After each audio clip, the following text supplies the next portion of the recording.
Hey folks, welcome to our Bogan Meeple Blitz review, and the next few Blitz reviews are definitely going to be geared to a certain publisher. I do have one or two on the way that are from others, but Osprey Games have sent me a fair few games for me to review, one of which was Imperium. I've already done a detailed review on that, but we've got Cryptid, we've got The King is Dead, we've got Undaunted, you know, there was quite a few things they sent me, which is very kind of them. So there's going to be Blitz reviews on the rest of those I mentioned. You can already check out the Imperium review, it's on the channel. And today, I'm taking a look at Cryptid. Cryptid is a straight-up deduction game by Hal Duncan and Ruth Reveres, and it's been out for a good 3 years now, about since 2018 time.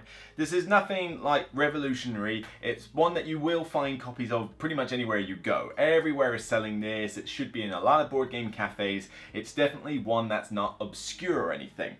And it's a very simple deduction game. Up to 5 players can play this, and what will happen is at the start of the game, each player will get one of these, a little booklet which gives them a clue. The idea is what you're doing is you have this map built up of these sort of various terrain hexes, depending on how many players there are, and you are trying to find this monster. Yeah, the theme is literally about as abstract as you can get, okay? That's the setting. You're trying to find this monster and discover it. At this point, you should now forget all concept of theme, because there's none left in this game. I admire its purity.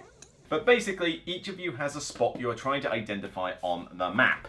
And each of you has a clue at the start of the game, which could be anything like the habitat is not on a forest or swamp. It's within 3 spaces of a green structure. It's on a forest or desert. It's not within the 3 spaces of a mountain. You know, all sorts of weird little clues like that. And depending on which scenario you pick, which is dictated by a row of cards which tell you the setup for players and where you put the structures and what passages in the book you've got to read, each player will have a piece of evidence before the game starts. At that point, each player basically takes a turn by asking questions around the board. So one player will be able to point at a spot on the board and ask a player whether, oh, do you think the habitat could be there? What am I, psychic? And the player has to respond with one of their chunky wooden pieces. You know, everybody gets a lot of cubes and discs and that, but we're talking chunky cubes and discs. I mean, at least if you're going to make cubes and wooden discs and that, at least make them big and chunky so I can have fun playing around with them. But you know what I'm like with big chunky pieces. But with here, you basically ask, right, could it be in this spot? You point to this spot here. They respond either by putting a cube down to say, no, it can't, or by putting a disc down to say, it could be. They're not saying it actually is there, but based on what clue they know, it's like, it could be there. I'm not saying it is, but it could. You know, you've got to be honest with this thing. Found anything yet? Nothing yet, sir! But alternatively, you could point on the spot and say, I think the habitat is here. And then going clockwise around the table, each player either says, nah, you know, it could be there, or one player puts down a cube to say, nope, can't be there. I know why, you don't. And the idea is that by asking these questions, you will start to ek out information from the other players as to what their potential clues were from the book. So you know it's not within 1 space of a desert. So, okay, so I know it can't be half of these spaces, but it could be there. It could be somewhere here in the deep mountains. But I need to know what the other players are thinking. And it's like, based on what you know, Jeff over there is asking, it's like, well, he's not going near any lakes. And he's very keen on being away from that triangular structure, so maybe he can't be within spaces of that. And as you piece this together, you start narrowing down the choices until eventually you're going to say, I think the habitat is here. Nobody puts a cube down, you win. What about you guys? We ain't found shit! This is a very straightforward game. The rules are literally a tiny little rule book like this. There's not a lot of rules in here at all, and if any case, you know, it's basically explaining more than it needs to. It is very straightforward. It is mostly kind of like a wall of text for the most part, but again, there's not a lot to read, and this is kind of Osprey shtick when it comes to their rule books, I'm afraid. But they do give you some good pictorial examples as to how possible clues work. So where it says the habitat is within 1 space of animal territory, then it gives you a pictorial explanation as to what that clue means. So people should be able to just pick this up and read it during the game if they're uncertain without having to give away information about what their clue is. The general flow of this though is very smooth.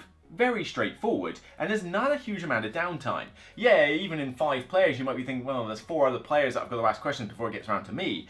But you're paying attention to what they're asking. You're saying, well, why does he ask that? Why is that cube over there? And it's like, well, let's see, what are you going to ask? Oh, he thinks that it could be there. Well, if it could be there, then maybe he thinks this. So you're not sitting there going, come on, take your turn, I need to know this. It's like, nah, you should be paying attention, and if you're not, you're gonna lose. Because as simple as this game is, it's not something you can autopilot. Somebody who's a lot better at deduction games is likely to do better at this than someone who isn't, but this is family weight. Like, anybody could get into this, although maybe I'd struggle teaching my older parents this, but most families I think should be able to pick this up pretty good. And you can even use a companion app on the playcryptid.com website to like not have to bother with the books, although to be honest, just use the books. They're there, it's a nice component, why not use them?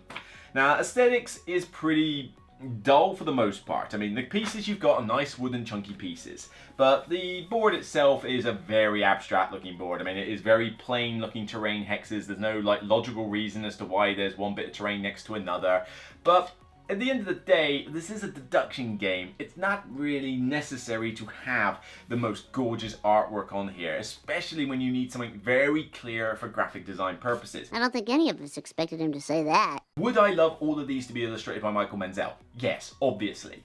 But at this point, you need to clearly know that something is a mountain, that something is a swamp, that something is a structure, that something is an animal territory, and this is as clear as day. All you got to do is look out for a few colored borders and some of the hexes to mark specific territory, but even that is not particularly difficult to spot. And if you're colorblind, they're even done slightly differently to help you out. The one animal is black dotted lines, and the other one is a full red border with a symbol. So even if you're colorblind, you should be able to tell some of these terrain hexes apart because of the patterns that they've got on here as well. Like mountains have got mountain tops on them. The trees actually have little trees on there. So if you're colorblind, not a problem. You can still play this. And that's pretty much the game in general. It's abstract. It's like got no theme whatsoever, but it's very cool and smooth. You've got to think on your terms about that deduction element, but it's not brain burning. This is not like playing Sleuth or Detective or any of the more heavier deduction games. No, you are playing a very streamlined deduction game here that can cater for 5 players well. The game, I believe, doesn't have a 2-player mode. No, it's 3 to 5. It doesn't kid you with some silly 2-player variant, which is good. It's 3 to 5 players, but I would play this with 3 to 5 players. It scales with the player count, and even with 5 players, there's a lot going on, and if anything, 5 players just means it's probably a little bit meaty, because you've got a much bigger map, so you've got a lot more to look at. But it's not like the game drags on or feels boring when you play it with 5, and 5 players is a hard player count to cater for. You're looking at somewhere between 30 to 60 minutes a game, depending on the player count, so you could get this done in 30 minutes with 3 players. 5 players shouldn't take you more than an hour, because I think even with 5 players, somebody should be figuring it out and narrowing it down relatively quickly. But yeah, a deduction game that's not expensive. I mean, I think you can buy this for like just about 20 quid or so. It's a pretty cheap game for what you get, really. It just it creates a cool, streamlined experience, and you got to appreciate the design and the maths that go into this to have these booklets where every combination of clues you have from these cards allows you to have a completely different game where only one space can be the actual place. That takes some good design. You got to give them props. And if you think the game is too easy on the normal mode, well, the cards are no, they're not double-sided. The cards are color-coded, black and white, to illustrate normal and advanced. So in a normal game, your clue is essentially one where it says it has to be within somewhere. But if you play the advanced version, then you end up with clues where it could be negative clues, like it's saying it's not within somewhere. And I know that doesn't sound too different, but you'd be surprised how much that can add a bit like, oh, you know, because you're trying to figure out everybody else's positive clue, but then if you play advanced, it could be a negative clue or it could be a positive clue, you're not entirely sure, and it just ups the difficulty rating for those who want something a little bit more meaty.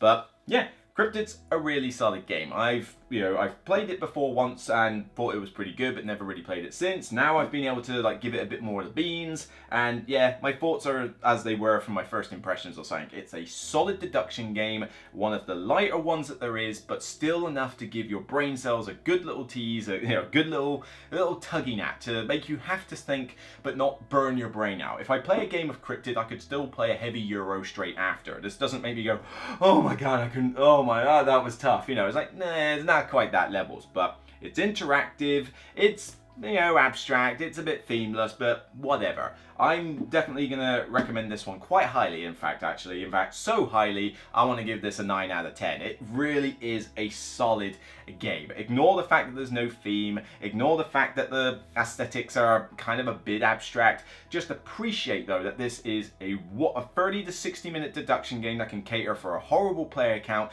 that is suitable for families, that has a really easy rulebook, doesn't outstay its welcome, and has pretty much an infinite amount of replay value. So this is really solid, 9 out of 10 with a seal of distinction. It's one of the best games in their range. If you like deduction games, there is no reason not to pick up a copy of Cryptid. So that's it for me on this video. If you like what you see, then please comment and leave a thumbs up. It means the world to me to know that you appreciate the content. Don't forget that this channel is sponsored by Zatu.co.uk. If this game takes your fancy, check if it's on stock on their website and use my code in the description to get 5% discount off your entire basket of games, and not just this one. Also, don't forget to check out more content on the channel. I've done a review for Imperium, which is one of the games that they've brought out, which is the new hotness of 2021. But if you want something a bit more light and fluffy, then my review of Die of the Dead, a light dice game about rolling dice in coffins, yep, go figure, is one to check out as well. Take care, and remember as always, it's only a game. Bye for now.